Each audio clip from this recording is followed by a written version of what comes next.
My neighbor was the worst human I knew, then he dropped dead, and now I feel guilty. You know, life has a twisted sense of humor sometimes. One moment, you're cursing someone's very existence, and the next, they're gone. And you're left alone with your thoughts, staring at the same driveway they used to desecrate every single day, wondering how the hell you're supposed to feel. This is the story of my neighbor, the worst human I've ever had the displeasure of living near. A guy I genuinely believed made life harder just by breathing the same air. But it's also a story about guilt, regret, and the weird way grief doesn't always look the way we expect it to. I live in a small suburban neighborhood, the kind where people mostly keep to themselves. The houses are close together, and while we're not packed like sardines, you do get to know your neighbors over time.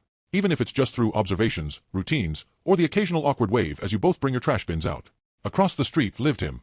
Let's call him Kyle. Kyle wasn't just a bad neighbor, he was the kind of person who made you wonder how certain people slip through the cracks of society, or what cosmic glitch assigned them to your particular street. Every day, without fail, I'd see him outside, usually shirtless, sometimes wearing baggy pajama pants that barely hung on, always holding either a beer, a blunt, or some questionable energy drink. His hair was always messy, his face unshaven, and he had that permanent look of someone who hadn't had a peaceful night's sleep in years. He had 3 kids.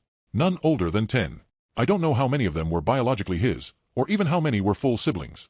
But what I do know is that those kids were always out on the lawn, barefoot, unattended, half-dressed, and constantly crying or screaming. Sometimes out of boredom, sometimes out of fear. Because Kyle yelled. A lot. He didn't just raise his voice, he erupted. Like a volcano of profanity, aggression, and pent-up frustration. I'd hear him through my windows, through the walls, hell sometimes through my headphones. Screaming at his kids over the dumbest things. Spilled juice. A broken toy. One of them stepping too close to the street. It wasn't just yelling, either. It was rage. And there's a difference. You can yell because you're frustrated. But rage. That's something darker. More dangerous. And it poured out of him like poison. His girlfriend, let's call her Amber, wasn't much better. She'd come and go, sometimes staying for weeks, sometimes disappearing for days. They'd argue loudly, sometimes at 2 or 3 in the morning. The kind of arguments that made you feel like a fight was about to break out any second. And sometimes it did. Police came more than once. I lost count after the 6th time. But nothing ever stuck. No arrests, no consequences.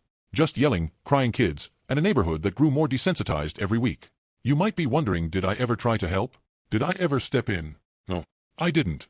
Part of me didn't want to get involved. Another part was scared. And maybe the biggest part of me just didn't care anymore. When someone makes themselves the villain of the neighborhood, you stop seeing them as a person. They become a problem. A nuisance.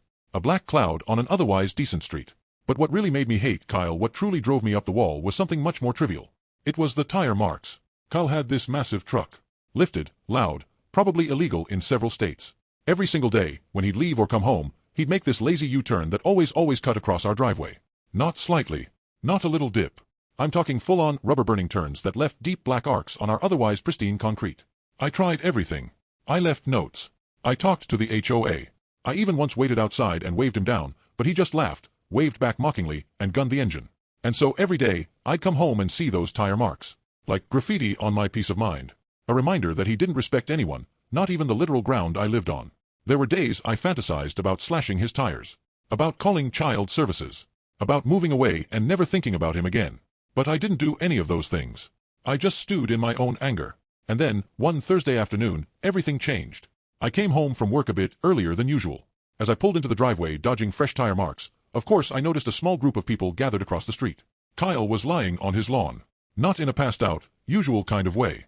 Not like he was sleeping off a hangover or coming down from a high. This was different. Paramedics were there. CPR. Chest compressions. A stretcher nearby. One of the kids was crying, sobbing uncontrollably. Amber was yelling something, her voice cracking. I didn't know what to do. So I watched. And then I saw one of the EMTs shake their head. They stopped compressions. Covered his face. Kyle was dead. Just like that. A heart attack, they said. Too many substances mixed with too much stress and too little self-care. His body just gave out. I stood there frozen. Watching from my perfectly edged lawn. In front of my spotless white garage door. Wondering why I wasn't relieved. Because wasn't this what I wanted? No more yelling. No more tire marks. No more 2 a.m. arguments or crying children. But all I felt was nothing. And then slowly, that nothing turned into something worse. I felt guilty. Not because I caused it. I didn't. But because of all the things I thought. All the things I wished. The hatred I harbored. The way I talk about him to friends, laughing at his dysfunction like he was some kind of reality TV villain. I didn't go to the memorial. I couldn't. But I watched from my window as people came and went. As the kids clung to Amber. As neighbors I hadn't seen in months dropped off flowers and casseroles. For days, the street was quiet. Unnaturally quiet. I kept expecting to hear his truck. Or his voice. Or those damn tire marks. But none came. And I couldn't stop thinking about all the things I never knew. Did he have dreams once? Did he try to do better and life just beat him down? Was he raised in chaos and just never learned how to escape it? I don't know. And now, I never will. And that haunts me. The days that followed Kyle's death were almost too quiet. Our neighborhood transformed overnight. The absence of noise, the screaming, the revving of his monstrous truck, it should have felt like peace. Instead, it felt like standing in the eye of a storm, waiting for something else to crash. I avoided looking directly at the house across the street. The lawn, once chaotic and full of broken toys and scattered beer cans, was now eerily clean.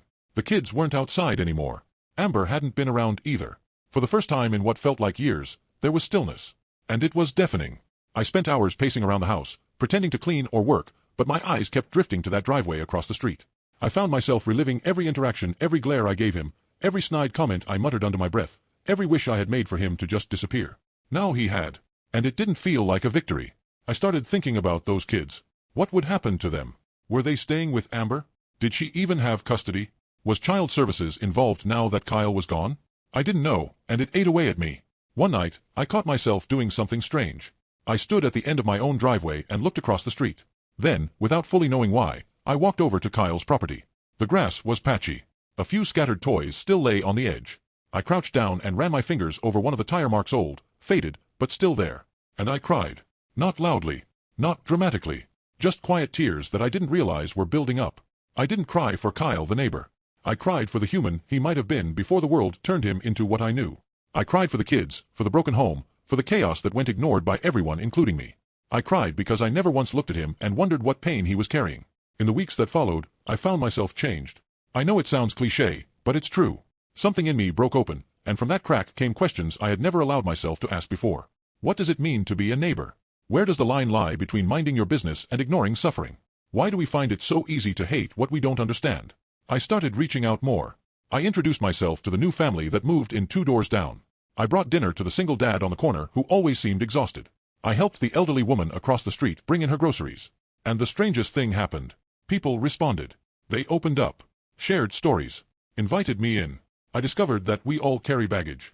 We all have our versions of Kyle in our lives, people we've written off, avoided, or resented because it was easier than trying to understand them. One day, a letter came in the mail. No return address. Just my name written in shaky handwriting. Inside was a photo. A picture of Kyle. Younger. Healthier. Smiling. He looked like a completely different person. There was no note. No explanation. Just that one image, frozen in time, of the man before the chaos. Before the addiction. Before the anger. I still don't know who sent it. Maybe Amber. Maybe someone from his family. But that picture now sits in my desk drawer. A reminder. A reminder that no one starts out as a monster. That behind every broken person is a story we'll never fully know. And that sometimes, we learn our biggest lessons too late. So now, every time I step out of my house, every time I see a kid on a bike or hear laughter from a porch, I think of Kyle. Not the yelling. Not the chaos. But that photo.